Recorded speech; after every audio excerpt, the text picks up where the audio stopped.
Thanks for joining us this week on Happified for my conversation with Elaine Starling. She is the Abundance Ambassador.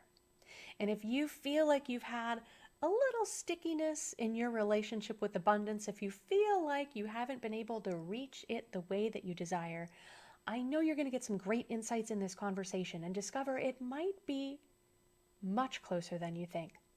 Also, Elaine's story of her brush with the divine a few years ago is a powerful one. So if you're captured by these stories, I know you're going to get so much out of this conversation. Thanks for joining us on today's show.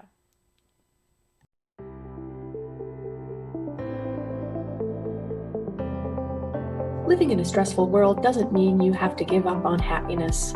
Instead, you can shift your perspective of stress and discover how to live your life in flow. Welcome to Happified. I'm your host, Susie Vine. Join me for inspiration and interviews with folks who are shining their light in the world in the areas of positive mindset, health, and wellness. I'm so happy to have you here.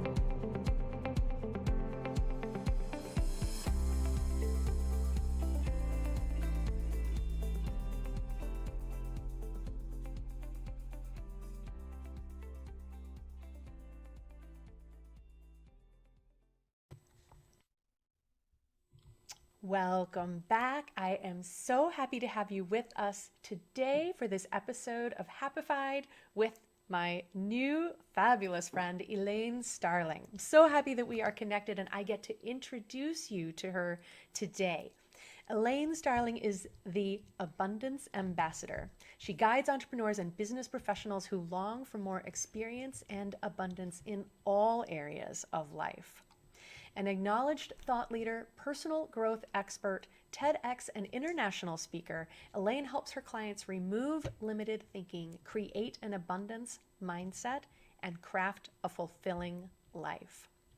And soon you'll be able to enjoy Elaine's own show, The Abundance Journey, on YouTube and her upcoming podcast. So I'm very excited to have you on the show before you get too busy to join me easily, and have you with us today to dive into this topic. We were just sharing before I started recording that even as many episodes as I am into the program at this point, we haven't touched on the topic of abundance. And I think it's something that a lot of us might have a bit of a relationship with that's worth looking more deeply into. So thank you, Elaine, for joining me today. I'm so happy to have you with us. I am thrilled to be here. And you're absolutely right. There's a lot of energy around abundance and the topic of abundance. And I'm really excited to share that little nuance that shifts everything for you. So whenever you're ready for that, just let me know. Oh, coming attractions. Well, and your story is not utterly unique. I've heard some extraordinary experiences that some people have in their lives, but you had an experience that really sounds pivotal in your own awareness and progression. So I'd love if you can start us there, give us a little context to know how you became so passionate about this subject of abundance.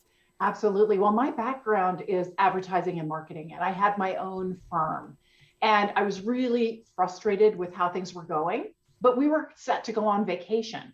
And so I told my husband about a month before we went on vacation, I'm like, I feel almost guilty for wanting more. I feel almost inappropriate for wishing things could change because there's so much in my life that I really love. And yet here I am caught in the crosshairs. So I'm just going to go with the status quo and love what I have. And I'm just not going to keep thrashing. So a month later, New Year's Day, 2005, I'm on vacation in New Zealand. We've been off the plane for a week. And all of a sudden, I have a stroke. And in the middle of this stroke, I get to have a conversation with the divine. I got a complete download on how everything works, why we're here, what we're supposed to be doing while we're here, how we can live our optimal lives, and what happens next after this life. And I always tell people, don't worry about that part because it's all a graduation. You're graduating to a different, higher level of being. And there's a whole lot more, and it's all really good. So don't stress out about that. Focus on the here and now. And yeah, everything is designed to help you win. It's just we aren't explained, we aren't shown how it all works. So there's a plan. We just didn't arrive with a roadmap. Well, and I think it's really fascinating too because we can put so much energy and focus into worry, into what we don't know. And so even that little bit of reassurance that it's all handled, that it's going to work out, that it's going to be even better than we know, can imagine, is some serious consolation because then we can get back to focusing on the matter at hand, which is living our best life right now. And I see so many people really losing that power that we have to live our best lives, live utterly fulfilled because we can put so much energy and attention into worry and fear, especially given the situation over the last few years. And so I really appreciate that you're coming from your experience and standing in this space saying, it's going to be okay. It's going to be more than okay. Once you understand how all this works, it's just so freeing and so uplifting and so rewarding. You can't ever go back to life before the awareness of abundance. And that's why I call myself the abundance ambassador. I'm trying to open doors for people. I'm trying to introduce them. I'm trying to facilitate and just guide people to their own brilliance. Because one of the key things that I was shown is that we are in partnership with the divine. We are side by side in lockstep with the divine. And that time periodically that comes up when you feel like you're just not enough, like all the weight of the world feels like it's on your shoulders. That's the divine tapping you on the back saying, honey, we're right here. We're happy to help out. You're not alone. We're ready to help you. And I think one of the reasons why people struggle a lot with the word abundance is because they look at things in their area. Like they look at a beautiful house or a beautiful car or designer clothes or whatever, right? Luxury vacation. They look at that stuff and they make up this idea that it's the universe, the divine going, neener, neener, neener, you can't have that, ha, ha, ha, ha, ha. No, that's not what's happening. Not at all. Have you ever seen really, really proud parents that have a pre-verbal baby? Have you seen the way they interact with their baby? Honey, do you want a bottle? No. Do you want your blankie? No. Do you want a toy? No. Do you want to be cuddled? This is the universe showing you all the things you can have, all the things that are available to you. And you are the one shutting yourself off from that and saying, no, I can't. No, I can't. So one of the first things I invite everybody to do is notice the abundance that is around you and celebrate the fact that you just saw abundance. Oh my gosh, you're being shown that you can have this too. You can have this experience too. How awesome is that? And that's for me. That's what I want you to say. That's for me. Sign me up. I'll take 2 of those. Yes, please. Bring it on. I am so psyched that everything's lining up to guide this abundance to me. And I just got proof. I just saw it right there. Awesome. And then we start to really recognize that feeling, that vibration, if you will. We're going to be talking a lot of energy speak today, so we'll just jump right in and say that vibration and energy of abundance. And I'm already really picking up on what you're saying about how much of what we let ourselves see or how we define things is based on the story that we bring to it. I don't want to get too far ahead of ourselves in the conversation, but I have a feeling story is going to play a pretty big part. Spoiler alert. It definitely does. And I mean, we've shown through science, there have been all these wonderful studies that show we have a predisposition to see what we expect to see. Mm-hmm. And there's something called, you've probably heard of it, the gorilla experiment. And it's where, there's people playing basketball and there's people in white shirts and people in blue shirts. And the person says, okay, now I want you to pay close attention to the people in the white shirts and count how many times they pass the basketball back and forth. And so you're tuned in, you're totally paying attention. And at the end, they say, so who noticed the gorilla?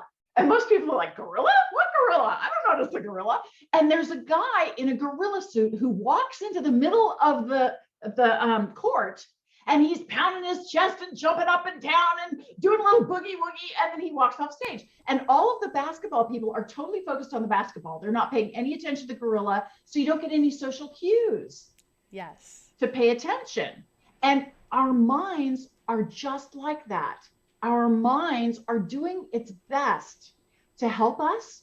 But one of the really fascinating things, I'm really into science. I love science.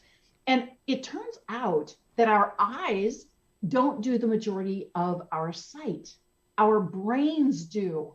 And our brains get tired. So they look for shortcuts.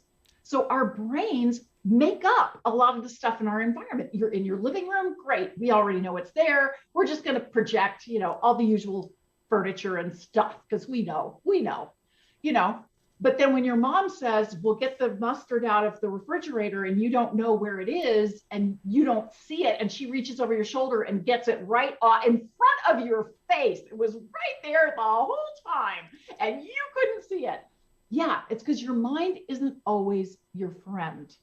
Your heart is much more tuned in than your mind. Yes, and I first of all, I love that your description because that gorilla is far from subtle. He definitely beats his chest and dances in the middle of the basketball court. I fell for it just the same as almost everyone else has watching that video. I find that experiment so fascinating. And then this point that you just shared with us is so well timed because in my most recent conversation, in the episode that will be coming out, has just come out in this time warp of podcast production with Sue Wilhite, we talked about that habit that we have when you can't find your keys and after 20 minutes searching your house, they're in the first place you looked. You just weren't seeing them. And so I find this so fascinating. So another perspective on that same topic and really helpful because the brain is really needy. It's really greedy. It needs a lot of energy to work. It has a lot of work to do. And so it takes shortcuts to make life easier for us. And so it's fascinating when we recognize, just as you're saying, sometimes it puts up a construct to make life easier for us. And we don't recognize when we're locked in this story that doesn't serve us. Exactly. Yeah. I noticed a huge difference in the power of words after my stroke. Because during my stroke, I felt like I was in the middle of Niagara Falls, just getting totally inundated with this beautiful divine energy. And to me, the divine feels like effervescent joy. It's just joy beyond anything you could ever imagine. And as a result, when I'm in connection with the divine, they feel very playful and lighthearted and silly and outrageous. And they get they get after me sometimes for being a little too serious.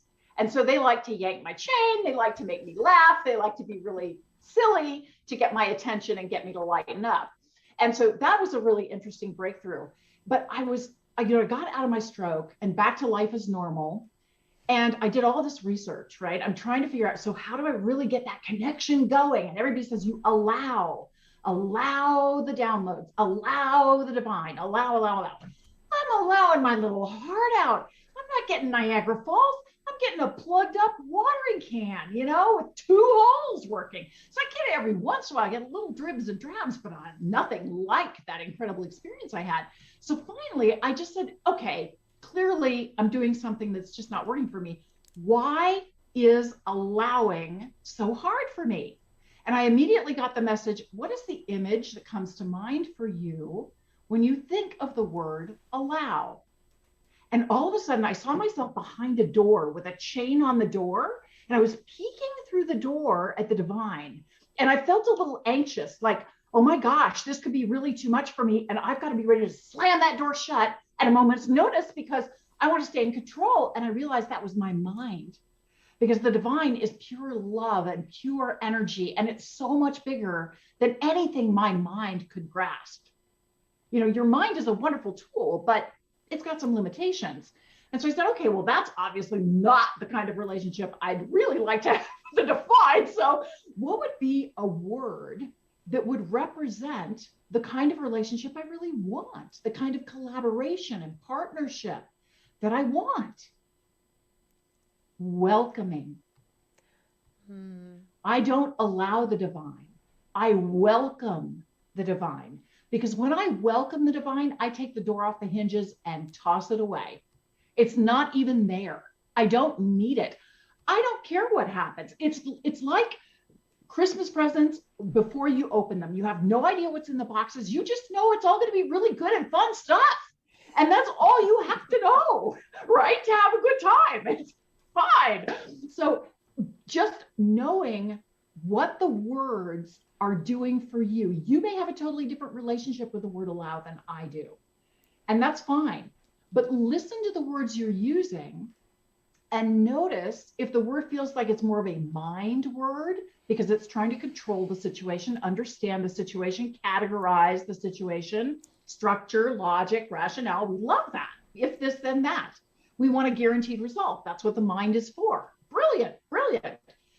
And then there are words that are heart-based words, that are connecting words, that are collaborative words.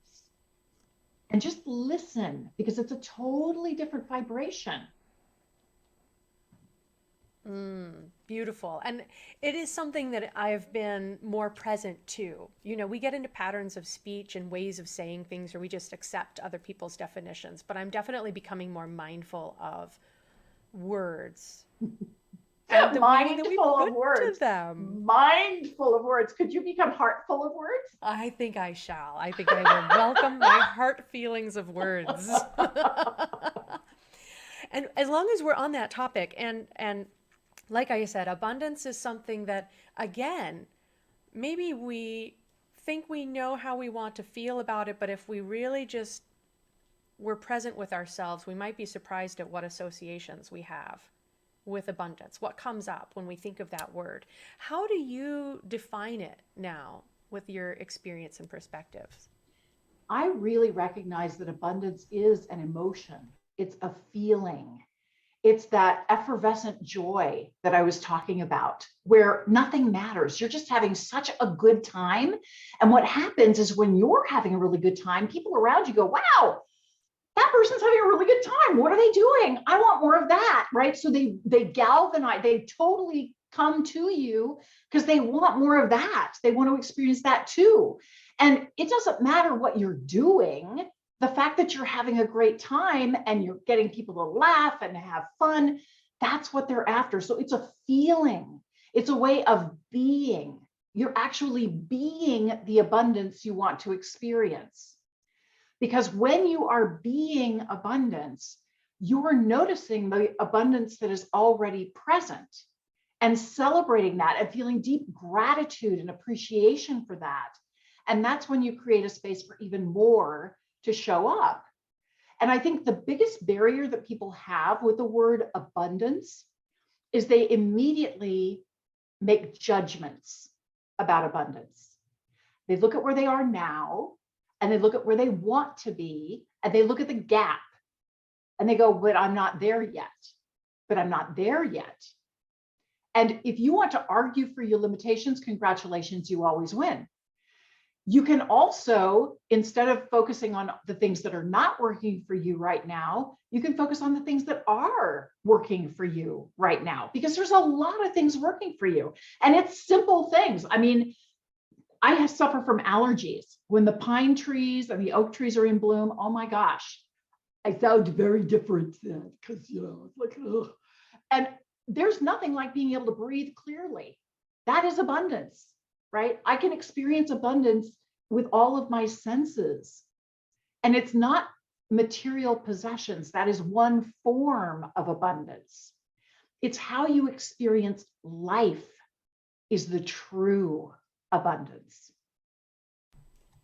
I think that's a really powerful shift. Rather than seeing abundance as a destination and gauging that gap, I think that's a really important thing to become aware of too, because I don't know what this habit is that we always have to be measuring ourselves up to standards or performance or expectations. And whose are they anyway? Ours or someone else's? Instead, just being open to the experience, the feeling of gratitude. I mean, you might, they're aligned. I don't know that gratitude can be used in place of abundance, but that feeling, that joy, that effervescence, that we can get ourselves into when we really are present with our gratitude. Absolutely. And then we're vibrating in that energy instead of holding ourselves back from it. Absolutely. It makes a huge difference. It makes a huge difference in how you feel and how you enjoy the day and what you're able to notice. You're much more creative when you come from that positive space. And yes, we all have those down times and we all notice the gap. And there's a really important reason for that. The reason why you're here to begin with, the reason why humanity was created to begin with, is because we are here to continually learn and grow, to expand and become more and more aligned with the divine. And the more aligned we are with the divine, the more we grow, the more the divine grows. That's why we are so important to the divine. They are our biggest cheerleaders, our biggest allies, our biggest supporters, and we can allow them, welcome them in to support us in what we're doing. We don't have to do it all ourselves. So one of the things that I really work closely with my clients on is focusing on the growth that you're experiencing through the present situation. You don't have to be in control of everything. I have a very interesting growth situation going on for me right now because I did a TED Talk. It went great. It was tons of fun. But for whatever reason, my TED Talk was flagged. Now, what that means is they have some questions about my talk. I provided the research that I used to back up what I said and all that. But for whatever reason, it's still flagged. You don't have any recourse. You can't reach out to anybody. You can't connect with anybody. Nothing. It's just off in the void. So what I can do is I can stay in a space of abundance, know that this or something way better is happening for me. I can surround the entire situation with love and blessings and all the people involved, engaged, all of them with love and blessings. That's what I can do. And it's amazing just how powerful that is. There's one other concept I really want to share with you because it's so good. It's so good. So one of my favorite books is called Connected. Really powerful book. So in the book Connected, they talk about something called the 3 degrees of influence rule. And in the 3 degrees of influence rule, it turns out that everything you think, say, and do ripples out 3 levels away from you. Now, you kind of expect that your friends would be influenced by your opinions and your ideas and all this stuff. Yeah, right. Well, it turns out it's not just your friends. If you're at the middle of a bullseye, there's your friends, 3 levels away from you. So then I did a little research and said, okay, so how many people on average does an American know? 600 people, okay? So your first ring is those 600 people that you know. And every single one of those 600 people knows 600 people, which is 360,000 people in your second ring away from you. And every single one of them knows 600 people, which is 216 million people. I'm using a calculator. That means you have influence over 216,360,600 people. And that's just you showing up being you. That's before you get on social media. Woo-hoo-hoo!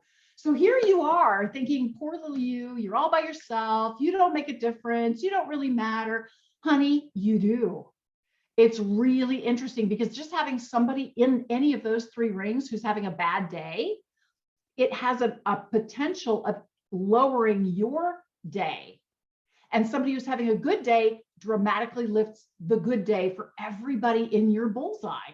So yeah, how you're thinking, how you're feeling, how you're showing up resonates through your network.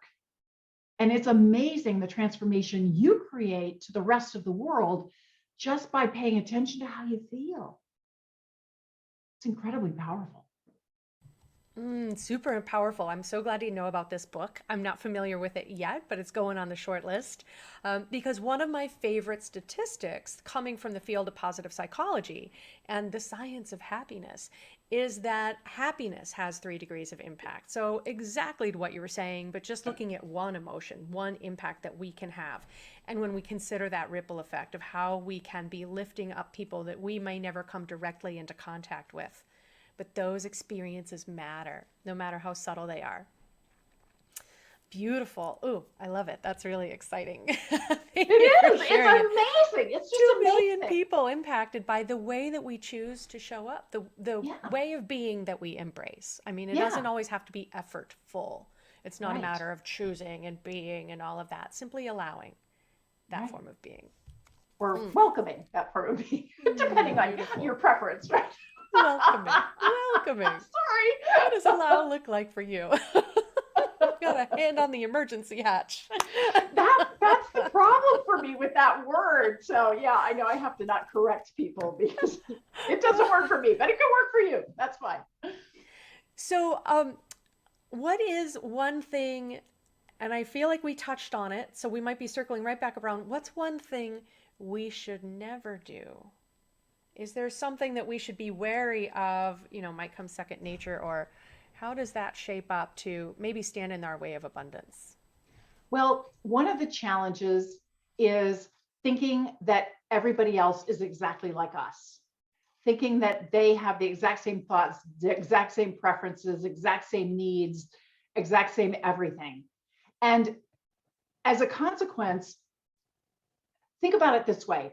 There is no finish line to abundance. There is no finish line to your ability to grow and become more. There's no limitation to how much gratitude you can feel, how much love you can feel, how much abundance you can experience. Abundance is just like breathing. You keep doing it over and over and over again as long as you're alive. You definitely want to have goals, but those goals, I heard it said really beautifully, those goals are guiding stars. They're not distant shores. They're there to get you in action. They're there to get you to experience abundance and experience growth. But that's not really what you're after. Sure, maybe you want a book to be a New York Times bestseller. Absolutely. Go for it. You will learn a ton about yourself, about the process, about other people. And that's the point. That's why we always talk about how the real gift is the journey. The journey is the destination. It's true. It really is, because it gets you to level up and to notice your own leveling up. That's the other big mistake people make, is they look outside for validation. They expect other people to notice their skills and abilities and to give them the recognition that they need to feel like they've arrived. You get to learn how to acknowledge yourself and appreciate yourself. It was interesting, just earlier this week, I was sitting for guidance with the divine. And because Valentine's Day was just yesterday. And the divine said, so are you using the 5 love languages for yourself? How are you using the 5 love languages for yourself? And I thought, well, yeah, I do. Let's see, how do I do that? Well, I realized that I use words of affirmation. I love Louise Hay's mirror work. And she always says, I love and accept myself, which is really powerful. I use that. I shifted it a little bit. Now I say, I love and appreciate myself. That makes a difference for me, because I want to get better at praising myself and celebrating in advance that things are going well for me. So words of affirmation, I love and appreciate myself. Surprises. Sometimes I buy myself flowers for no reason. I'm just, I'm in the mood for flowers and I want a little lift, something that gives you a little boost in emotion is a little surprise for yourself. Physical touch, I'm good about that. I do self-massage. I use my favorite lotion every morning, stretching, working out, exercise, something that gets me to really tune into my body and savor how wonderful it is to feel alive and able to breathe when my allergies aren't acting up. That's a biggie for me. Quality time. For me, that means journaling, taking the time to connect with the divine, spending time to notice how I feel, notice my emotions, and pay attention to any constriction or tightness in my body. Breathe through that, love through that. And then acts of service. And for me, it's things like planning ahead. So I cut up food ahead of time, so it's easier for me to create my meals. It's also doing things for other people, because when I am present for others, I have an opportunity to actually use my own gifts, right? And then I see the look on their faces, and I see the oh my gosh, the transformation that they experience, and that lights me up. Every time they get this boost, I get a boost. So I love those acts of service. It's just really powerful. And it was a really good reminder. Those 5 love languages are things we need to do for ourselves and acknowledge and appreciate ourselves. That's such a powerful reminder. Thank you for that. And perfectly timed since we are in that season of Valentine's, because I do think, to your point of looking outside of ourselves for validation, it's such a pitfall. And we think that we have to only get value or discover our value in what we do for others. And there is that balance. We can selflessly give to others and see them experience joy and receive joy through that act of giving. But that's not the meter of our worth. We're not only what is reflected back to us. That self-love is so important. And I do think that is essential to the vibration that we've been talking about, of being open to abundance and the blessings that we are surrounded with. Because if we think we're not worthy of them, then we aren't going to be seeing them. We just came back to the top. Yeah, it's really interesting. Well, I talk about the abundance journey, and I have a chart that is very much like a map. You know, there's 4 quadrants: north, south, east, west. And so the horizontal is your intention. And when your intention is to be right and be validated, and yes, I know what I'm talking about, that's really the mind trying to take over. And it's kind of a sign of a little bit of insecurity, because you want that justification, you want that validation. And we all do. I'm not, none of this is bad. It's merely being aware of what exists. That's truly the point. Now, the other extreme of intention, you either have the intention to be right, or you have the intention to be receptive. You're curious, you're interested, you want to know more. You're just like a sponge soaking stuff up, because you already have your framework, your structure, what works for you. And you don't have to justify or explain or validate or any of that. You're confident in who you are and what you're doing, and you're open and receptive to understanding and feeling what others are experiencing. So that's the horizontal bar. The vertical bar is your attention. So there's intention, how you want to feel in the present moment, and there's attention, what you're focused on. So you can either be focused on all the things that are not working for you right now, or you can focus on the things that are working for you right now, because guaranteed they're both present at the exact same time, every time. And you control where you put your attention.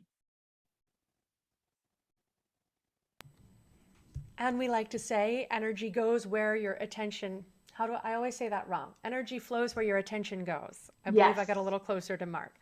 So being aware of that is huge and so important. I think that's really powerful points that you made there. I love that graph. I think you have that on your website so people can go back and collect that visual at theabundancejourney.com. Mm-hmm. Yes. And as long as we're telling people how to get connected with you, you also have a gift that's available for our listeners.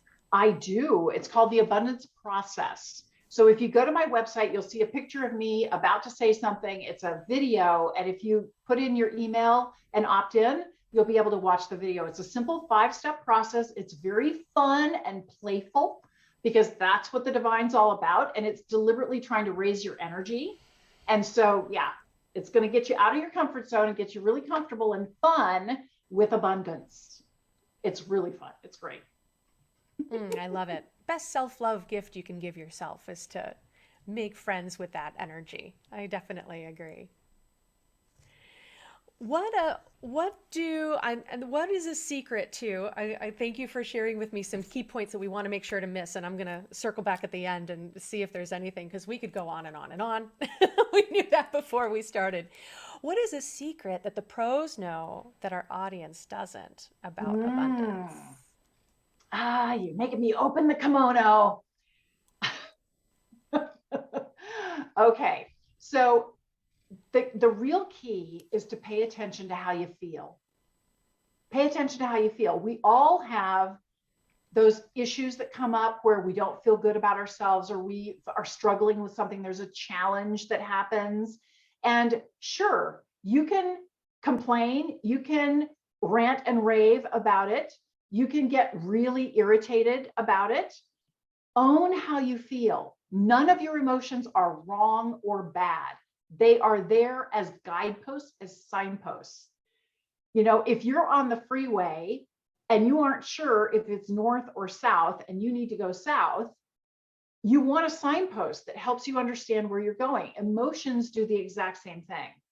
So you really want to tune into how you feel and go into your body and look for the sensations, the physical sensations that are going on in your body. One of the things that the pros know to do is to always acknowledge and respect how they feel and breathe into it. You breathe into the tension or the tingling or the tightness or the soreness or the pain, whatever it is. You go inside, find where that is, and breathe into it, because every breath that you take, you're actually breathing in divine energy and you're exhaling anything that doesn't serve you anymore. And if you bring that image to mind as you focus on your body and you just breathe into those emotions, it allows you to move past the current situation, because emotions are very much like a wave on the shore at the beach. You know, it comes up and it lingers for a little bit and then it recedes. And science has shown that it takes 90 seconds for your body to process an emotion. But when you're dealing with something really difficult, maybe you're grieving because a loved one has passed, every time you think that thought, they're not here anymore, you get that same emotional wave back again and again and again. It's almost like stubbing your toe and thinking, wow, that really hurt. I think I'll stub it again. Oh, yeah, it still hurts. Yes, indeed. Every time I kick that thing, it hurts. Well, your thoughts are guiding you to have that same unpleasant experience. So if you recognize that someone's passing is a graduation for them, it's like the difference between kindergarten and first grade. Kindergarten, there's nap time. First grade, there's no more nap time. When we're physical, we have a body. When we're not physical, we don't have a body. But we're still learning, we're growing, we're exploring, we're doing all kinds of fabulous things. And it's hard to describe what's going on. I was really blessed to spend 10 years helping my parents and in-laws with end-of-life issues. And after each person passed, it took them a few days. They were busy at first, but then they started showing up in different ways. My father-in-law sends bluebirds and they fly alongside until they get my attention, and then they fly overhead, the bluebird of happiness. He's just wanting me to know he's there and he's sending me blessings. My dad helps me merge onto the freeway. He was always really worried about me getting on the freeway. So he clears the space. He makes it really easy for me to get on the freeway. And I always say, thanks, Dad. I really appreciate that. And my mom and mother-in-law show up in different ways too. They still communicate with you. And when you can be receptive and open to that and playful with that, it's much easier for them to get through. So yes, you have an emotion that comes up for you. Respect it, honor it, go inside to give it love and blessings. It's a direction, it's a signpost for you. And then recognize that you are surrounded by angels and you are blessed beyond measure. And ask yourself a different question. How is this empowering me? How am I growing through this? What skills does this inspire me to apply?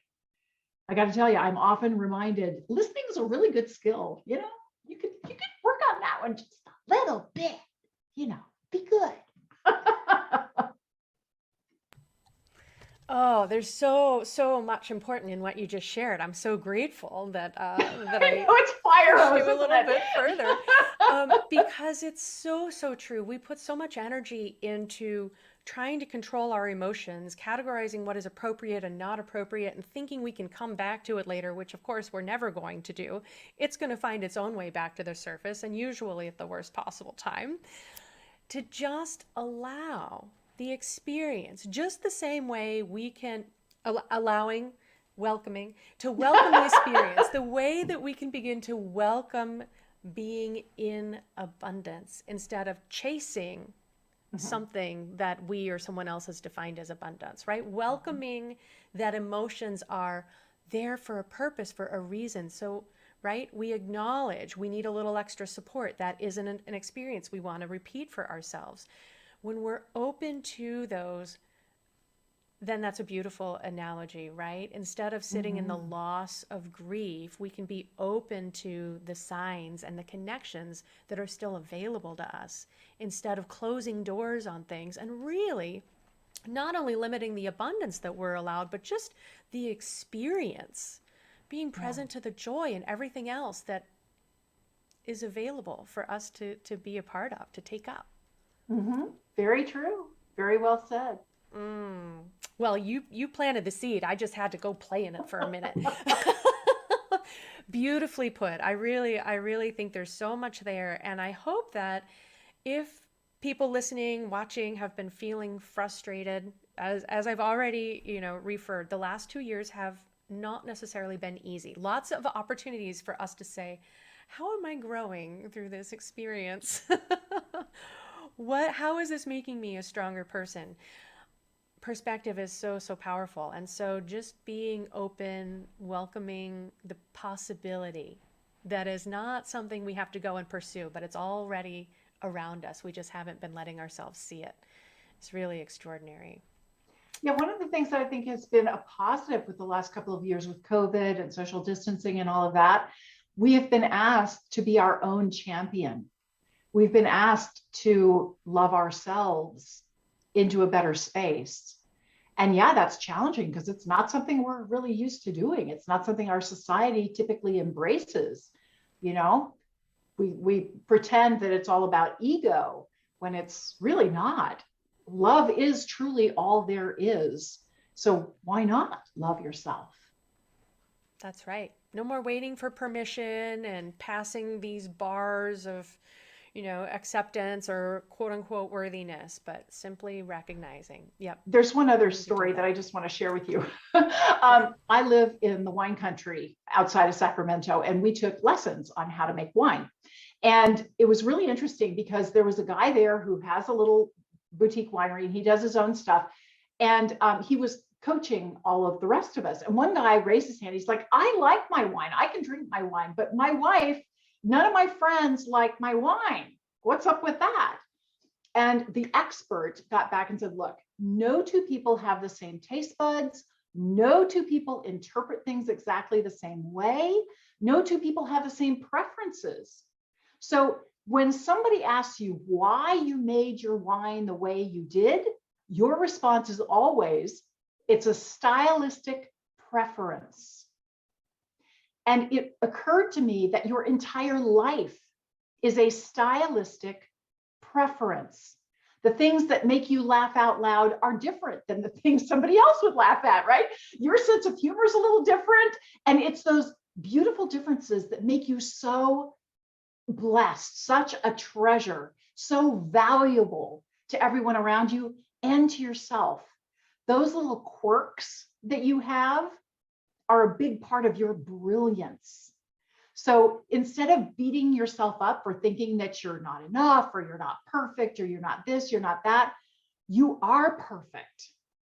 You're perfect because you were made with those little imperfections, and that's what makes you perfect. And that carries me back to what you were saying earlier, in that we have so much we can learn if we're open to receive from the divine. And the divine is thrilled at what they get to bring in from our experiences. It really is a beautiful circuit of experience and growing in wisdom and awareness and really uplifting all parts of it. Very true. Very true. The divine gets to celebrate experiencing the divine by being you. You are letting the divine flow through you as you. When you get out of your own way and stop trying to control everything and stop being worried about what other people think of you and all of that, and instead you just celebrate being who you are and using your innate gifts, your skills, and just having a blast. Because when you do that and you're willing to live in that space and savor the joy of life, you open it up for everybody else to do the same. And that is one thing that the world needs more of. Yeah. Oh, yeah. So if this isn't quite what you thought you'd be listening to today, we invite you to embark upon an experiment. Step into this space of allowing, of curiosity, of absolute potential, and try it on for size. I love it. Just beaming joy. So much fun. I've had so much fun in this conversation with you, Elaine. Thank you so very much for being a part of the program. Is there anything I haven't let you explore yet in our conversation? Obviously, we could go on. I think one of the key things that I want to make sure everybody takes away from this, you are a blessing. You are a huge blessing just by being who you are. And you are blessed. There's a great little book called Hiring the Heavens. I really love this book. It's a ton of fun, short, easy read. And basically, what the author is saying is you can hire angels to be on committees to work for you. So if you're traveling across town and you're worried about traffic, you can hire a traffic angel. You can hire angels to clear the roads and get rid of the, construction and make it really easy for you to get where you need to go. You can hire angels to help you with your marketing copy. You can hire angels to help you with every aspect of your life. They work for cheap. They work for thank yous. You thank them out loud and you have to talk to them out loud. And what is that? It's playful, it's fun, it's silly. The divine is trying to get you to lighten up and play with them because they really will open doors for you and make it a whole lot easier and more fun. And every single person I've talked to who has used this technique, hiring the heavens, it works. It works. Our minds cannot understand why it works or how it works, but our hearts know. Our hearts get it. So that's the last thing I'd like to just say is you are a blessing and you are so blessed. And so enjoy it, savor it, and share it. Absolutely beautiful. Thank you. Thank you for that inspiration to call on those divine helpers that are just waiting for their cue. I love it. I'm so grateful for your time joining us on the show. And I know as your podcast becomes available, we'll be sure to circle back and include that link here in the show notes so people can hop right on over and explore more on this journey with you in your insights and wisdoms to abundance. Thank you so much. What a blast, Susie. So fun always talking to you. And this has been a real delight. Thank you. You're so welcome. Take good care.